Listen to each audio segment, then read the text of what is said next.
ಎಷ್ಟೋ ಜನ ಜೀವ ಉಳಿಸೋ ವಿಡಿಯೋ ಇದು. ದಯವಿಟ್ಟು ಈ ವಿಡಿಯೋನ ನೀವು ಶೇರ್ ಮಾಡಲೇಬೇಕು. ನೀವು ಈ ವಿಡಿಯೋನ ಎಲ್ಲಿಂದ ನೋಡ್ತಾ ಇದ್ದೀರಾ ಅಂತ ಕಾಮೆಂಟ್ ಮಾಡಿ, ಹಾಗೆ ಒಂದು ಶೇರ್ ಮಾಡಿ. ನೀವು ಮಾಡೋ ಕಾಮೆಂಟ್ ಹಾಗೆ ಶೇರಿಂದ ಎಷ್ಟೋ ಜನ ಜೀವನ ಬದಲಾಗುತ್ತೆ.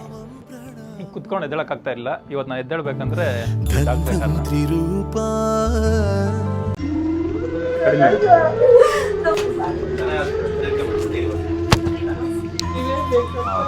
ಎಲ್ಲ ಕಳಿಸಿ ಇವತ್ತು ನಾವು ನೋಡಿದ್ವಲ್ಲ, ಮಂಡಿ ನೋವು, ಬೆನ್ನು ನೋವು, ಕೈಕಾಲು ನೋವು, ಮೈ ಸೆಳೆತ ಯಾಕಾದ್ರೂ ಬದುಕಿದೀವೋ ಅನ್ನೋರು ಈ ಜಾಗಕ್ಕೆ ಬಂದು ಗುಣಮುಖರಾಗಿ ಖುಷಿಯಾಗಿ ಹೋಗ್ತಾ ಇದ್ದಾರೆ. ಇಲ್ಲ, ಬರ್ಬೋದು ಸರ್. ತುಂಬ ಚೆನ್ನಾಗಿ ಟ್ರೀಟ್ ಮಾಡ್ತಾರೆ ಸರ್. ರಾಕೇಶ್ ಸರ್ ತುಂಬ ಚೆನ್ನಾಗಿ ಟ್ರೀಟ್ ಮಾಡ್ತಾರೆ. ಎಲ್ಲೆಲ್ಲೋ ಎಷ್ಟೆಷ್ಟೋ ದುಡ್ಡು ಸುರಿದಿರ್ತೀರಿ, ಒಂದು ಆಪ್ರೇಷನ್ ಮಾಡಬೇಕು ಅಂದ್ರೂ ಅಲ್ಲಿ 2-3 ಲಕ್ಷ ಹಾಗೆ ಆಗುತ್ತೆ. ಆಪ್ರೇಷನ್ ಮಾಡಿದ್ರೂ ಸರಿ ಹೋಗಲ್ಲ, ನೀವು ಹಾಗೆ ಇರುತ್ತೆ ಅಂತ ಹೇಳಿರ್ತಾರೆ ಹೊರತು ಫುಲ್ಲು ನೀವು ಸೂಪರಾಗಿ ರೆಡಿಯಾಗಿ ಓಡಾಡ್ಕೊಂಡಿರ್ತೀರ, ಕುತ್ಕೊಬೋದು, ಆ ಥರ ಎಲ್ಲ ಏನು ಹೇಳಿರಲ್ಲ. ಆದರೆ ಇಲ್ಲಿ ಬಂದಮೇಲೆ ಕುತ್ಕೊಬೋದು, ನಿಂತ್ಕೊಬೋದು, ಎಕ್ಸಸೈಸು ಎಲ್ಲ ಪ್ರತಿಯೊಂದು ಮಾಡ್ಬೋದು. ಈ ಇಂಜೆಕ್ಷನ್ನು, ಈ ಔಷಧಿ ಕುಡಿದ್ಮೇಲೆ ಎಲ್ಲ. ಆದರೆ ಆಪ್ರೇಷನ್ ಏನಾದರೂ ಮಾಡಿಸ್ಕೊತೀರಿ ಅಂದರೆ ಅದು ಕೂತಿದ್ದ ಜಾಗದಲ್ಲೇ ಕೂತಿರಬೇಕು ಅಷ್ಟೇ. ಇದಾದರೆ ಸ್ವಲ್ಪ ಓಡಾಡ್ಬೋದು. ಅಂದರೆ ಓಡಾಡೋಕ್ಕಾಗ್ತಾ ಇರಲಿಲ್ಲ, ಸಿಕ್ಕಾಪಟ್ಟೆ ಕಾಲು ನೋವಿತ್ತು, 2 ಕಾಲು ನೋವಿತ್ತು. ಓಡೋಕ್ಕಾಗ್ತಾ ಇಲ್ಲ, ಮಲ್ಗೋಕ್ಕೂ ಆಗ್ತಾ ಇರಲಿಲ್ಲ. ಇಲ್ಲಿಗೆ ಬಂದಮೇಲೆ ಪೂರ್ತಿ ಕ್ಯೂರ್ ಆಗಿದೆ. ಆ ಥರ ಎಷ್ಟು ವರ್ಷ ಅನುಭವಿಸಿದ್ರಿ ನಾವು? 2018 ಸ್ಟಾರ್ಟ್ ಆಗಿ ಸರ್. ಅವಾಗಿಂದನೂ ನೋವಲ್ಲಿ ಅಂದರೆ ಟ್ರೀಟ್ಮೆಂಟ್ ತಗೊಂಡಾಗ 1 ವಾರ 15 ದಿವಸ ಹಂಗೆ ಇರುತ್ತೆ. ಆ ಒಂದು ಪ್ರಮಾಣ ಓಡಕ್ಕಾಗದೇ ಇರೋದು, ಈ ಕಡೆ ಮಗ್ಳು ಚೇಂಜ್ ಮಾಡಕ್ಕೆ ಆಗ್ತಾ ಇರಲಿಲ್ಲ, ಕಾಲೆತ್ತಕ್ಕಾಗದೇ ಇರೋದು, ಫುಲ್ ಎಳ್ತಾ ವರ್ಷದಲ್ಲಿ 1-2 ತಿಂಗಳು 3 ತಿಂಗಳು ಬೆಡ್ ರೆಸ್ಟ್ ಇರ್ತಾ ಇದ್ದೆ. ಬೆಡ್ ರೆಸ್ಟ್ ಹೇಳ್ತಾ ಇದ್ರು, ಬೆಡ್ ರೆಸ್ಟ್ ಇರ್ತಾ ಇದೆ. ಬೆಡ್ ರೆಸ್ಟ್ ಮುಗಿದ ಮೇಲೆ 1 ತಿಂಗಳು 2 ತಿಂಗಳು ಸ್ವಲ್ಪ ಆರಾಮಾಗಿರ್ತಾ ಇತ್ತು. ಮತ್ತೆ ನಾವು ಫೇಸ್ಬುಕ್ಕಲ್ಲೇ ನೋಡಿ.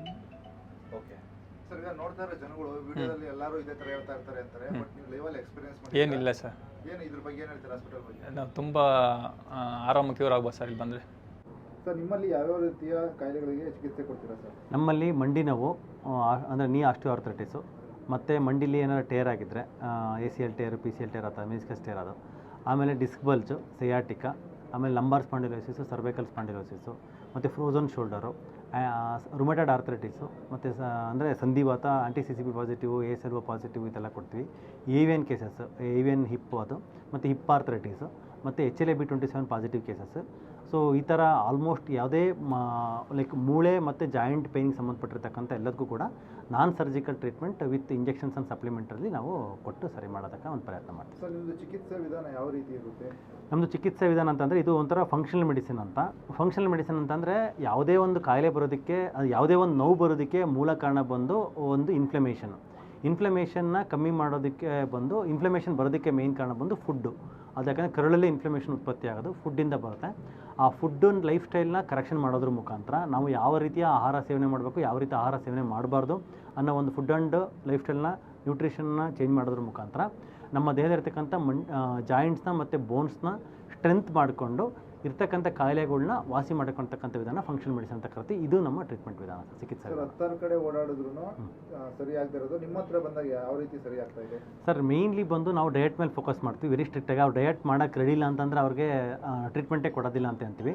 ಡಯಟಲ್ಲಿ ಬಂದು ಮುಖ್ಯವಾಗಿ ಆಲ್ ಇನ್ಫ್ಲಮೇಟ್ರಿ ಫುಡ್ನ ನಾವು ಸ್ಟಾಪ್ ಮಾಡ್ತೀವಿ. ಎಲ್ಲ ಇನ್ಫ್ಲಮೇಟ್ರಿ ಫುಡ್ನು ನಾವು ಸ್ಟಾಪ್ ಮಾಡ್ಕೊತೀವಿ. ಮುಖ್ಯವಾಗಿ ಕಾಫಿ, ಟೀ, ಗೋಧಿ, maida, refined oil, refined sugar, all different types of fructose, ಫ್ರೂಟ್ಸ್ಗಳು, ಅವನ್ನೆಲ್ಲ ನಿಲ್ಲಿಸ್ತೀವಿ ನಾವು. ಅದು ಮುಖ್ಯವಾಗಿ. ಆಮೇಲೆ ನಮ್ಮ ದೇಹಕ್ಕೆ ತಾಕತ್ತು ಬರ್ತಕ್ಕಂಥ, ಅಂದರೆ ನ್ಯೂಟ್ರಿಷನ್ನಾಗಿ ಸಪೋರ್ಟ್ ಆಗ್ತಕ್ಕಂಥ ಫುಡ್ಸ್ ಅಂದರೆ ನೆಲ್ಲಿಕಾಯಿ ಜ್ಯೂಸು, ಬೂದುಗುಂಬಳಕಾಯಿ ಜ್ಯೂಸು, ಕೊತ್ತಂಬರಿ ಸೊಪ್ಪು ಜ್ಯೂಸು, ಆಮೇಲೆ ರಿಫೈಂಡ್ ಆಯಿಲ್ ಸ್ಟಾಪ್ ಮಾಡಿ ರಿಪ್ಲೇಸ್ಮೆಂಟ್ ಮಾಡ್ಕೊಂಡೋದಕ್ಕೆ ಕೊಕೊನಟ್ ಆಯಿಲು, ಬೆಣ್ಣೆ, ತುಪ್ಪ, complete high protein diet, high fat diet, carbohydrate ಪ್ರಮಾಣ ಕಡಿಮೆ ತಿನ್ನೋದು, ಈ ಥರದಲ್ಲಿ food and life style change ಮಾಡ್ತೀವಿ. ಆಗಿರ್ತಕ್ಕಂಥ ಕೊರತೆನ ನೀಗಿಸೋದಕ್ಕೆ ಮತ್ತು ದೇಹದಲ್ಲಿರ್ತಕ್ಕಂಥ ಟಾಕ್ಸಿನ್ಸ್ನ ಕಮ್ಮಿ ಮಾಡೋದಕ್ಕೆ IV ಡ್ರಿಪ್ಗಳು ಕೊಡ್ತೀವಿ. ವಿಟಮಿನ್ C ಥೆರಪಿ ಅಂತ ಕೊಡ್ತೀವಿ. ಮತ್ತು ಕೆಲವು ಇದೇ ಥರ ಮಲ್ಟಿವಿಟಮಿನ್ ಥೆರಪಿ ಆ ಥರ ಮಾಡ್ಕೊಳ್ಳೋದ್ರ ಮುಖಾಂತರ ಬಾಡಿಲಿರ್ತಕ್ಕಂಥ ಇಡೀ ಬಾಡಿನ ಸರಿ ಆಗೋದಕ್ಕೆ ಸಪೋರ್ಟ್ ಆಗುತ್ತೆ. ತುಂಬ ಅಫೋರ್ಡಬಲ್ ಪ್ರೈಸಸ್ ಸರ್, ಇದು ಎಲ್ಲರೂ ಮಾಡಿಸ್ಕೋಬೋದಾ? Yes sir, actually affordable prices ಅಂತಂದರೆ ಈಗ ಒಂದು ಸರ್ಜರಿ ಮಾಡಿಸ್ಬೇಕಂತಂದರೆ 3 ಲಕ್ಷ 5 ಲಕ್ಷ, ಕೆಲವು ಕಡೆ ಎಲ್ಲ 8 ಲಕ್ಷ ಎಲ್ಲ ಚಾರ್ಜ್ ಮಾಡ್ತಾರೆ. ಆ ಸರ್ಜರಿಗೆಲ್ಲ ಕಂಪೇರ್ ಮಾಡಿದ್ರೆ not 20% 30% of the amount sir. Sir, ಈಗ ಸರ್ಜರಿಗೆ ಹೋಗಬೇಕಾಗಿರೋರು ಕೂಡ ಇಲ್ಲಿ ಬಂದು ಸರಿಯಾಗಿದ್ದಾರೆ ಅಂತ ಹೇಳಿದ್ರು. ಹೌದು. ಸೊ ಪೇಷಂಟ್ ಫೀಡ್ಬ್ಯಾಕ್ ಎಲ್ಲ ಯಾವ ಥರ ಇದೆ ನಿಮ್ಮದು? ಪೇಷಂಟ್ ಫೀಡ್ಬ್ಯಾಕ್ ನಮ್ಮ ಯೂಟ್ಯೂಬ್ ಚಾನಲ್ಲು, ಫೇಸ್ಬುಕ್ಕಲ್ಲೇ ನೋಡ್ಬೋದು. ಮೋರ್ ದ್ಯಾನ್ 2200 ವೀಡಿಯೋಸ್ ಇದೆ, ಎಲ್ಲ ರಿಯಲ್ ಕಂಟೆಂಟ್. ನೀವು ಅವಾಗಿಂದ ನೋಡ್ತಾ ಇದ್ರಿ ಇಲ್ಲಿ. ಸೊ ಯಾವ ಲೆವೆಲ್ಗೆ ಅಂತಂದರೆ ಪೇಷಂಟ್ ಆ ಮೊಮೆಂಟಲ್ಲಿ ಕನೆಕ್ಟ್ ಆಯಿತು ಅಂದರೆ ನಾವು ವೀಡಿಯೋ ಮಾಡ್ತೀವಿ, ಇಲ್ಲ ಅಂದ್ರೆ ಅವ್ರಿಗೇನು ನಾವು ಅದು ಇದೆಲ್ಲ ಏನಿಲ್ಲ, ಎಲ್ಲ ರಿಯಲ್ ಟೈಮ್ ರಾ ಫುಟೇಜೇ ಅದು. ಸೊ ಅದು ಒಂದು ಮುಖ್ಯವಾಗಿ ಪೇಷಂಟ್ಗೆ ಈಗ ಸರ್ಜರಿ ಮಾಡ್ಬೇಕಂತ ಇರ್ತಾರೆ.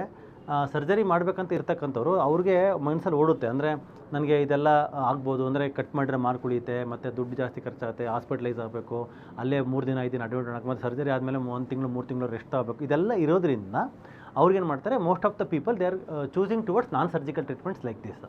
ಸೊ ಹಂಗಾಗಿ ನಮ್ಮ ಆ ಥರ ಬಂದು ಹೋದ್ಮೇಲೆ ಅದನ್ನು ಫಾಲೋ ಅಪ್ ಮಾಡ್ತಿರೋರಿಗೆ ಖಂಡಿತ ರಿಸಲ್ಟ್ ಚೆನ್ನಾಗಿ ಬರ್ತಾಯಿದೆ ಸರ್. ಸರ್ ನಿಮ್ದು ಇಲ್ಲಿ ಬಂದರೆ ಅಡ್ಮಿಟ್ ಆಗಬೇಕಾ ಇಲ್ಲ ಯಾವ ಥರ ಇರುತ್ತೆ? ಸರ್ ಅಡ್ಮಿಷನ್ನ ಅವಶ್ಯಕತೆ ಇಲ್ಲ. ತುಂಬ ಕ್ರಿಟಿಕಲ್ ಕಂಡೀಷನ್ ಅಂತ ಅಂದರೆ 5 ದಿನ ಅಡ್ಮಿಷನ್ ಮಾಡ್ಕೊಂತೀವಿ. ಯಾಕಂದರೆ ಅವ್ರಿಗೆ ನಡೆಯೋಕ್ಕೆ ಬರ್ತಾ ಇಲ್ಲ ಅಂತಂದರೆ ಜಸ್ಟ್ ಇಂಜೆಕ್ಷನ್ ಕೊಟ್ಟು ಕಳಿಸ್ತೀವಿ ಫಸ್ಟ್ ನೋಡಿಬಿಟ್ಟು, ಇಲ್ಲ ಅವ್ರಿಗೆ ನಾವು ನೋಡ್ತೀವಿ ಗೊತ್ತಾಗುತ್ತೆ ಕಂಡೀಷನ್ ಸಿವಿಯರ್ ಇದೆ ಅಂತಂದರೆ ಒಂದು 5 ದಿನ ಅಡ್ಮಿಷನ್ ಮಾಡಿಕೊಂಡು every day injections plus medicines, IV ಡ್ರಿಪ್ಗಳು, ಮಲ್ಟಿವಿಟಮಿನ್ ಡ್ರಿಪ್ಗಳು, ವಿಟಮಿನ್ C ಡ್ರಿಪ್ಗಳು ಎಲ್ಲ ಕೊಟ್ಕೊಂಡು, ಮತ್ತು ಒಂದು ಪ್ರಾಪರ್ ಡಯಟ್ ಅಲ್ಲಿ ಅವ್ರನ್ನ ಇಟ್ಬಿಟ್ಟು ನೀಟಾಗಿ ಬಾಡಿನ ಒಂದು ಲೆವೆಲ್ ಆಫ್ ಇನ್ಫ್ಲಮೇಷನ್ನ ಕಮ್ಮಿ ಮಾಡ್ತಕ್ಕಂಥ ಮೆಥಡ್ನ ಮಾಡ್ತೀವಿ ಸರ್. ನಮ್ಮ ಕ್ಲಿನಿಕ್ ಎಲ್ಲಿ ಬರುತ್ತೆ, ಎಲ್ಲೆಲ್ಲಿದೆ? ನಮ್ಮದು HSR ಲೇಔಟಲ್ಲಿ ಮೇಯ್ನ್ ಬ್ರಾಂಚ್ ಇರೋದು HSR ಲೇಔಟು 7 ಸೆಕ್ಟರು ಇಲ್ಲಿ ಬ್ಯಾಂಗ್ಳೂರಲ್ಲಿದೆ ಸರ್.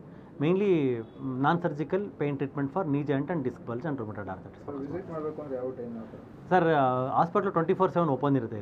ಇದು ನಾಟ್ ಎ ಕ್ಲಿನಿಕ್ ಅಲ್ಲ, ಇದು ಹಾಸ್ಪಿಟ್ಲು, ಒಂದು 30 ಬೆಡ್ ಹಾಸ್ಪಿಟ್ಲು. ಇದರಲ್ಲಿ ಮುಖ್ಯವಾಗಿ ಅಪಾಯಿಂಟ್ಮೆಂಟಿಗೆ ಒಂದು ನಂಬರ್ ಇರುತ್ತೆ, ಅಪಾಯಿಂಟ್ಮೆಂಟ್ ಆದರೂ ಬುಕ್ ಮಾಡ್ಬೋದು. ಇಲ್ಲ ಅಂತಂದರೆ drhill.in ಅಂತ ವೆಬ್ಸೈಟಲ್ಲಿ ಅಪಾಯಿಂಟ್ಮೆಂಟ್ ಬುಕ್ ಮಾಡ್ಕೊಂಡು ಬರ್ಬೋದು ಸರ್.